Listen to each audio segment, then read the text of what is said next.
Qui sont unis dans un même cri, donc c'est l'appel à ce projet. Beaucoup de personnes publiques ici au Luxembourg, des journalistes, des compositeurs, des cinéastes, des chanteurs, des poètes, des écrivains. Vous les avez rencontrés à travers le théâtre, vous êtes beaucoup au théâtre? Oui, au théâtre, mais aussi dans des projets artistiques que j'ai fait. Oui. Des amis. Oui, oui, et parfois, voilà, et au moment, est-ce que toi, tu connais quelqu'un, si tu te connais, qui voudrait bien y participer, même l'autre jour, j'étais à Harwich, et là aussi, j'ai rencontré des amis, j'ai fait des connaissances des autres artistes, et voilà, c'est ça. Ah, tu sais, là, on est en train de faire, je vais monter la vidéo, ah, ça m'intéresse, voilà. Et donc, déjà, la page Internet, je suis toujours en train de la retravailler, de la réactualiser, en train de rajouter de nouveaux textes, de nouvelles images et tout. Ça ne s'arrête pas. Donc, c'est pour ça que j'ai repris le projet, parce que je me rends compte que il y a des choses à dire. Il y a vraiment un besoin. Il y a un besoin. Et il y avait des personnes qui m'avaient dit, c'est dommage, je ne peux pas participer, je voulais participer la première fois. Donc, je me suis dit... Donc, je pense que c'est un projet que je vais laisser toujours ouvert. Perpétuel, oui, c'est ça. Oui, ça va être toujours un mouvement et ça enrichit. Bon, pour le moment, c'est sur Internet. J'espère bien arriver un jour à faire un livre avec tous ces textes-là, toutes ces images, où je peux ajouter aussi toutes les adresses et toutes les informations pour aider les victimes. Parce que je pense que c'est beaucoup plus facile, un livre avec des poèmes, des réflexions et tout ça, avec à côté toutes les infos, et de prendre et de les garder d'une façon plus sûre, et que quand parfois une victime prend une petite brochure ou quelque chose, et c'est un peu... voilà, c'est pas évident parfois de prendre une brochure ou de la garder. Mais si c'est un petit... Alors que si c'est un livre, c'est peut-être plus discret ou... d'une manière, une autre approche, quoi. Oui, donc là, on peut l'avoir, on peut dire, c'est un livre. Bon. Oui, on prend, on lit, c'est plus discret et tout. Et puis voilà, je suis là aussi dans la démarche de contacter à gauche et à droite des personnes d'institutions et tout ça qui sont intéressées à m'aider à publier ça, parce que je voudrais bien les donner en cadeau quand je ferai le spectacle au mois de mars, que c'est aussi l'hommage à les victimes, les donner en cadeau à toutes les personnes-là qui viennent, et pouvoir aussi les donner dans les institutions et tout ça, que ce soit vraiment libre, que tout le monde puisse prendre ça.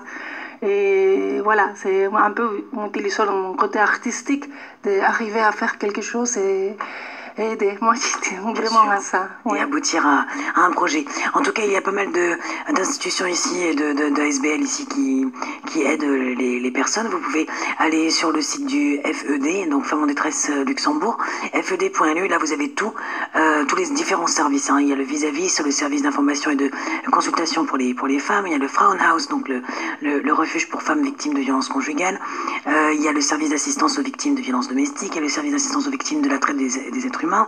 Il y a le Koplaboons, le centre de rencontre pour femmes, le centre pour femmes familles monoparentales. Enfin, il y a pas mal de choses, sans oublier le NAXI, le centre de formation et d'insertion professionnelle pour femmes. Donc là, via Femmes en détresse, vous avez pas mal d'informations. Et sinon, bien sûr, la Fondation Maison Porte Ouverte, ou encore le ministère de l'égalité des chances, qui peut aussi vous diriger vers les différents services.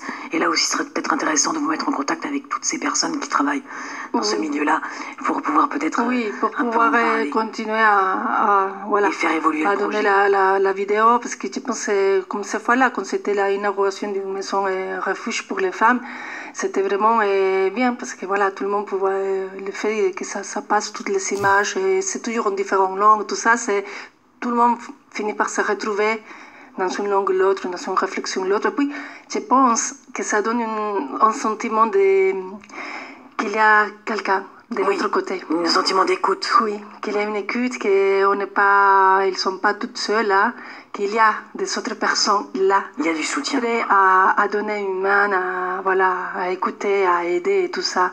Et c'est ça c'est pour ça que j'ai fait tout ça. C'est dans ce sens-là. Et dans cette optique. Oui. Très bien. Où est-ce qu'on peut avoir plus d'informations avec le blog? Oui, alors là, il y a la page Facebook, Tous Unis, où chaque jour, je mets une image, une réflexion. D'accord. Et aussi, j'ai ajouté quelques petites vidéos de mots, juste pour donner l'idée de qu'est-ce que ça va donner la nouvelle version.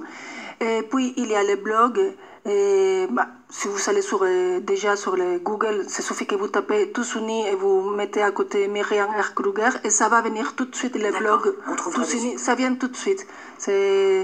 Et sinon, voilà, il y a sur la page de Facebook, ça vient tout de suite. Vous tapez Tous Unis et ça va venir la page. Et vous pouvez suivre la page. Et là, il y aura toujours tous les développements, toutes les choses que j'ai continué à faire. Et voilà, tous les projets. D'accord. Et pour vous contacter, on peut aussi vous contacter via Facebook? Oui, pour me contacter, moi j'ai ma page aussi sur Facebook, sur Instagram, sur Twitter.